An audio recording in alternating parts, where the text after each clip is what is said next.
Hindi ko inaasahan na malaki ang magiging bahagi mo sa buhay ko.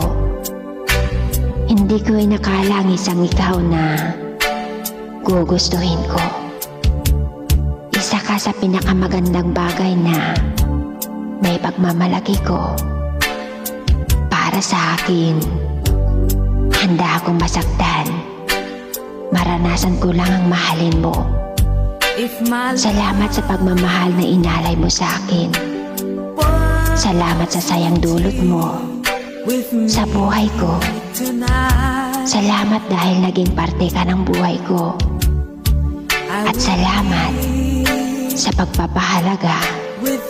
At kahit kailan, hindi ko pagsisisihan na minahal kita. At hindi kita iiwan kahit kailanman.